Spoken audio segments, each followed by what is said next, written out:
dos o tres de ellas. Creo que la pregunta que hacen varios es en relación a lo que creo que hemos tenido todo como acuerdo, como idea fundamental, y es que el tema de la política del gas es un tema de una política de Estado, pensando en superar esa brecha histórica entre el sur andino y el resto del país. Y que para superarla hay que industrializar el sur y hay que hacer del gas una ocasión de industrialización del Perú. Eso nos pone la discusión en el nivel que debe estar la discusión del gas. Y que en el caso del Perú significa que no estamos discutiendo una aspiración, alguna propuesta bondadosa, alguna idea suelta. Estamos discutiendo de un recurso que ya existe, cómo se le va a dar el mejor uso para la nación. Esa es la discusión de fondo. De un proyecto que ya está básicamente a puertas, si es que se le paraliza para que continúe el monopolio centralista exportador. Esa es la discusión real que hay en el país. Y es en esa disyuntiva que está la política nacional. Un segundo tema planteado es el que tiene que ver con cuánto de solidez tiene la política, la propuesta que está haciendo el gobierno, que hacen los ministros de Economía y Finanzas y de Energía, o que proviene de los dos. ¿Cuál es la solidez? Por ejemplo, se nos dice, han ido a Puno, y en Puno la gente está convencida que en 9 meses, esos famosos 9 meses, en 9 meses llega el gas virtual, y ya va a estar ahí. Yo he preguntado y está Repsol en la planta de liquefacción que está a punto de venderla, tiene ya una planta para volver a regasificar el gas. Va a colocar en cuánto tiempo esa planta para poder distribuir en camiones, y el volumen que llegue en camiones es un volumen que alcanza para ¿cuántos? Obviamente eso va más allá de los 9 meses del ministro, y supone hablar de pequeños núcleos. Sí o sí, Nermin tiene un documento que analiza eso para el gas natural comprimido, que señala que es para núcleos pequeños, que se van a hacer poco a poco. No es como el gas natural que llega por un ducto de 32 pulgadas de diámetro y que se distribuye por ramal. No es así. Es que llega a pequeños núcleos y el precio es 2 o 3 veces el gas natural. Es el precio, porque primero hay que trasladarlo, hay que licuarlo, hay que regasificarlo y luego hay que llevarlo. Todo eso es costos. Mientras que el gasoducto surandino es financiado ¿por quién? Por la petroquímica, es financiado por los grandes usuarios industriales y mineros, y es financiado por todo el país, con la garantía de red principal que con la ley actual se convierte en acciones de Petroperú como socio, y con los gobiernos regionales como socios. Entonces, por lo tanto, no cae en el bolsillo directamente del usuario particular, sino pagará lo que corresponde al pago del uso del gas, que es muchísimo menor que el pago del gas licuefactado llevado en camiones. Entonces, uno ve las propuestas. Yo escuché en televisión que de Puno decían, muy bien que venga el gas virtual, porque los pequeños industriales vamos a poder desarrollar la industria de Puno. ¿Qué industria se puede hacer en Puno? Hay un estudiante, un ingeniero cusqueño que tiene su proyecto hace años para hacer una planta para insumos de acero. Entonces se puede utilizar el hierro de Marcona y el gas de Camisea. Y él mismo, cuando habla a veces dice, y como todo eso podemos también desarrollar en la meseta, en el altiplano, herramientas para la agricultura de todo el sur de América. Y lo que tenemos en Juliaca es un gran empuje para eso. Bueno, el gas en camiones no sirve para eso, no alcanza para eso. No sirve para eso, el gas no sirve para pequeños núcleos. Se requiere justamente el gasoducto y un ramal importante. Así como en Puno, igualito en Cusco. En Cusco, la industria sin chimeneas, que es la industria del turismo, ¿qué requiere? Un balón de gas, requiere que le llegue de vez en cuando a un camión para que distribuya un sector. Y si vamos a otras industrias mayores que puede tener Cusco, la articulación alimentaria, las confecciones y los textiles, todos los conglomerados productivos que puede tener Cusco, de nada no se pueden hacer llevando el gas por camiones. Y sí es factible hacerlos con gasoducto. Arequipa puede desarrollar su importante potencial con camiones, llega ahora en camiones para siderúrgica y se beneficia, pero no va a llegar para el conjunto de industrias que se pueden hacer en Arequipa o que se deben hacer en Arequipa. Entonces, creo que hay que abrir un gran debate público que permita entender que lo que esté en debate ahora en el país no son ofertas que se discutan 20 años, son decisiones de política de Estado. O damos el salto con el proyecto que ya existe, que ya tiene consenso regional de todo el Macrosur y de los ciudadanos del país, que ya inclusive ha sido votado en las elecciones de que salga el gasoducto y la petroquímica, o va a continuar el monopolio centralista exportador y veremos quién reemplaza a Repsol. Esa es la disyuntiva. Y creo que en esa disyuntiva está claro cuáles son las opciones que todos debemos seguir. Y ahora me parece muy bien que Otra Mirada abra un gran debate nacional, impulse un gran debate nacional. Y creo que eso es lo que se viene en los próximos meses para que esto se convierta en una decisión de política pública, de política de Estado. Yo quisiera intervenir porque, a pesar de que no hay ninguna pregunta, pero Verónica ha hecho parte de su historia, ha aludido a un mensaje que dio el primer ministro en ese entonces, en agosto del año pasado, justamente en la presentación del primer gabinete. Y ahí se decía que por fin se acuerdan del sur. Lo ha hecho justamente a recordar ahora, y que en esa reunión se expresaba que el primer ministro ofrecía que a partir de enero del año 2012 se comenzaba a hacer el gasoducto del sur. Y quiero tomarle 2 o 3 o 5 minutos quizá en esta explicación por qué se explicaba en ese discurso que a partir de enero se podía comenzar el gasoducto del sur. Por 3 razones importantes.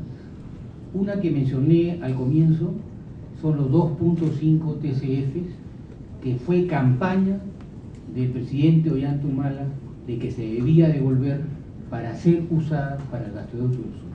Y esa fue la primera tarea cuando ingresamos al gobierno, solicitarle a Hunt y a Repsol que nos devuelvan los 2.5 TCF que había sido utilizado para financiar el proyecto de Perú LNG. Es un proyecto privado totalmente, pero usando el recurso del Estado, que era del lote 88, los 2.5 TCF, financiaron 2.200 millones de dólares para hacer una industria privada del Perú LNG para exportar gas. Entonces le pedíamos que nos devuelva. Quedamos en un momento dado con el presidente Ollanta que había un punto máximo de límite para sacar un decreto supremo para que se devuelva los 2.5 TCF. ¿Y para qué servían los 2.5 F?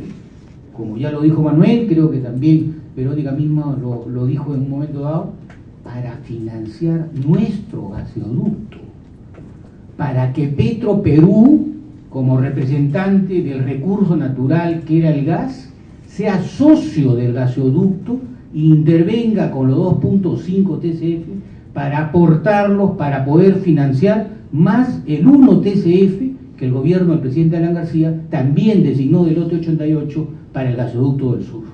Entonces había 3.5 TCFs. ¿Y por qué sigo avanzando? ¿Por qué estamos en la seguridad de poder hacerlo? Porque el primer tramo a Quillabamba, el usuario de esa termoeléctrica que iba a ser, aparte del uso vehicular, doméstico, de los ramales que se iban a hacer en el Cusco, era Electroperú, que era el que tenía que comprar el gas para hacer la termoeléctrica. Era la inversión también del Estado. Entonces teníamos que seguir avanzando. Y entonces uno se preguntaba, ¿y con quiénes? O sea, nosotros estábamos negociando en ese momento con quienes tenían el estudio de impacto ambiental de ese gasoducto, para saber cuánto nos podía corresponder en valorización de lo que nosotros estábamos aportando con nuestro gas de todos los peruanos, para poder tener un porcentaje, ¿no?, de participación activa en el gasoducto del sur andino, en todo el ramal hasta el polo petroquímico. Y tú nos dices, estos locos, ¿de dónde iban a sacar los tubos para comenzar? Señores, los tubos están tirados en el Callao. Esos son los tubos de TGP, que no ha podido ser su ramal paralelo al gasoducto, y están tirados los tubos. Entonces nosotros le hicimos la oferta a TGP. Como no usas los tubos, lo vas a tener que hacer más adelante, nosotros vamos a usar los tubos para hacer el gasoducto del sur andino.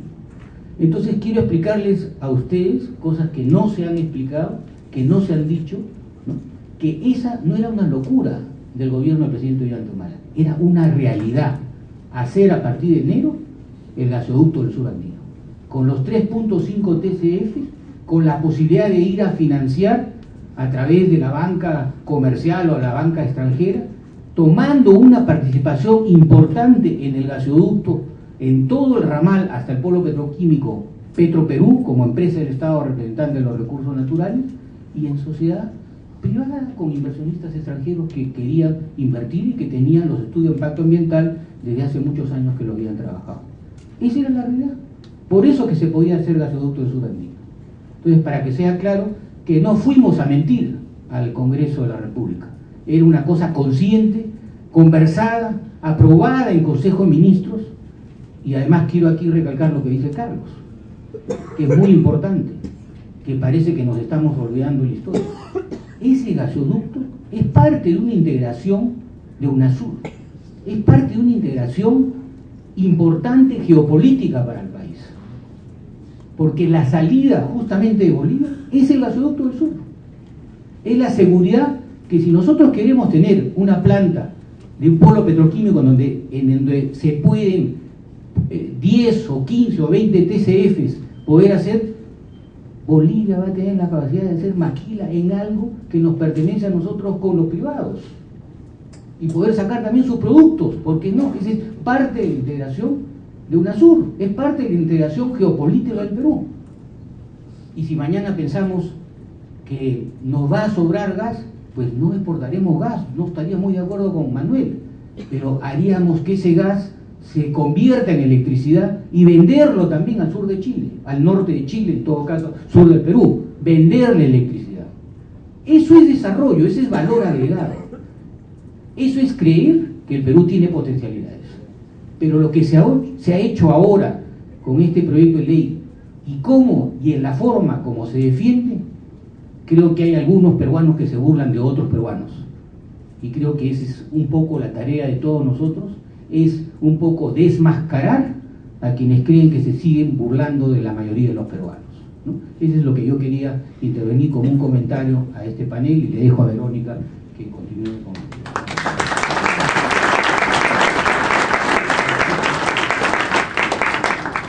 Bueno, hay dos preguntas que ya respondió Manuel, así que no voy a redundar. Incidir solamente en una que dice, ¿qué se debe hacer para que sea una realidad el gasoducto surandino? Bueno, creo que ya hemos empezado con esta tarea. En el Congreso hemos hecho lo que está en nuestras manos en ese espacio.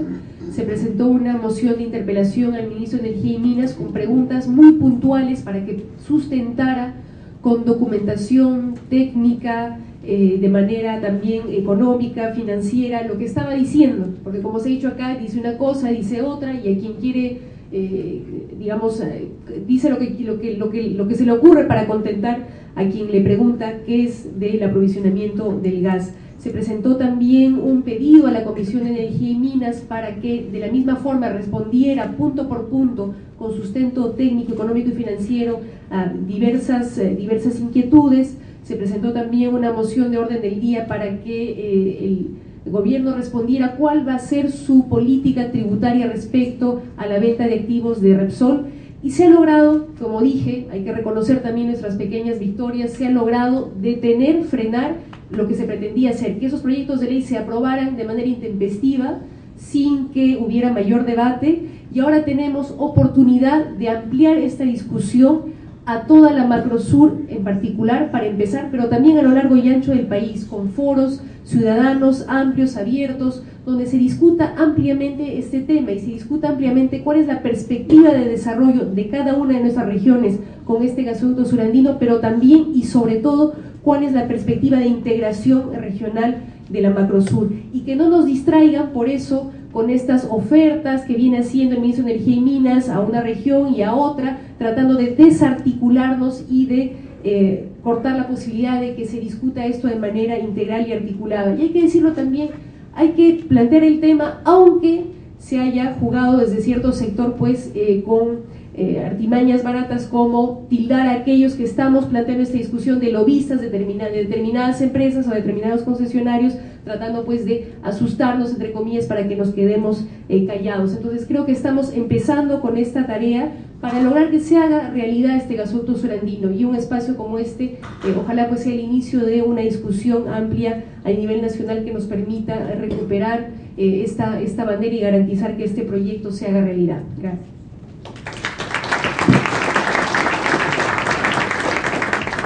Es cierto que hay una conducta medio errática. Creo que no hemos comentado, por ejemplo, este hecho de que va a haber un subsidio para los más pobres para que tengan gas a 16 soles. O sea, ese tipo de cosas, de alguna manera, lo que nos está mostrando es que una cierta forma de querer tranquilizar a ciertos sectores frente a lo que es, podría ser el elemento fundamental del debate, del desarrollo de las propuestas sobre el tema del gas. Yo tengo una pregunta acá que es bien interesante, la conversábamos con Manuel hace un momento antes de comenzar esta interesante sesión. Él dice, desde hace más o menos 10 días el Repsol está vendiendo la refinería de La Pampilla, y ya lo he dicho Manuel, que está vendiendo todos los activos, y esto va a afectar, si es que va a afectar o va a generar problemas con el gas. Bueno, lo que está vendiendo es un conjunto de activos, pero el que lo compre va a seguir utilizándolos y seguirá debajo de las condiciones probablemente del contrato que tienen en utilización del gas. Quizás no creo que vayan a hacer muchos cambios en términos del problema y el destino que tenga el gas, porque, como decíamos, está vendiendo derechos básicamente, y lo que va a seguir operando. Y la otra es que, dice, que me parece que es más interesante, porque vamos a vincularla a otro aspecto. Es decir, la falta de energía también afectaría las macroinversiones mineras por 45.000 millones de dólares en los próximos 10 años. Ya existe una fricción entre transnacionales mineras y de gas, ¿no? Bueno, yo creo que ahí hay un tema que lo habíamos planteado, que es el siguiente. En el sur hay una serie de proyectos hidroenergéticos. No quiero hablar de Inambari porque no estoy de acuerdo con que se haga Inambari, pero sí hay otra serie de proyectos hidroenergéticos que podrían fácilmente, en términos de 2 o 3 años, generar más de 1.500 megavatios de generación de energía eléctrica. Solamente menciono algunas experiencias. En el Cusco está cerca de Pucara, que está paralizada, que son casi 300 megavatios. En el caso de Arequipa, Ocoña Hidro está trabajando, son 400 megavatios para dentro de 2 años y medio. En el sur ganó una licitación, en el sur estaba desarrollando una planta para 400 megavatios, inicialmente quemando carbón y luego esperando que llegue el gas. Entre las tres son 1.200. Y así, si ponemos Majes, que tendría tres centrales hidroeléctricas con 500 megavatios, estamos en 1.700 megavatios, solamente eso. Ciertamente la demanda está creciendo y va a crecer más todavía, pero tenemos más proyectos que podemos desarrollar, no solamente en las cuencas hacia el Océano Pacífico, sino también las que van al Atlántico, y donde hay condiciones para generar nuevos proyectos hidroenergéticos y tener una ventaja que es importante desarrollarla. Y es que nosotros, por estar vinculados con el sistema interconectado nacional, la gran productora de energía pues está en Huancavelica, y por lo tanto bajan, y lo que ya están, digamos, están ya con la carga al tope, es la bajada de energía, ya no va a poder seguir bajando. Tenemos una nueva red que se está haciendo hacia el sur, pero si tenemos las hidroeléctricas en la región, esto va a ser mucho más fácil para distribuir y para tener energía que es mucho más barata en el largo plazo que la energía del gas y lo que puede hacer. Y el gas destinarlo sí a otro tipo de desarrollo. Entonces, no creo que haya un conflicto, porque creo que hay condiciones y posibilidades de generación de energía, y también se puede utilizar energía solar, ¿no? No es que tenga gran cantidad, pero sí puede, para pequeños pueblos se puede desarrollar ese tipo de cosas. En algunos proyectos ya hay, en el caso de Majes, hay 40 hectáreas que están destinadas para paneles solares, y eso generará más o menos una cantidad similar de megavatios, 40 megavatios, ¿no es cierto? Eso, tenemos condiciones para generar energía limpia, y que nos permita dar sostenibilidad a ese desarrollo.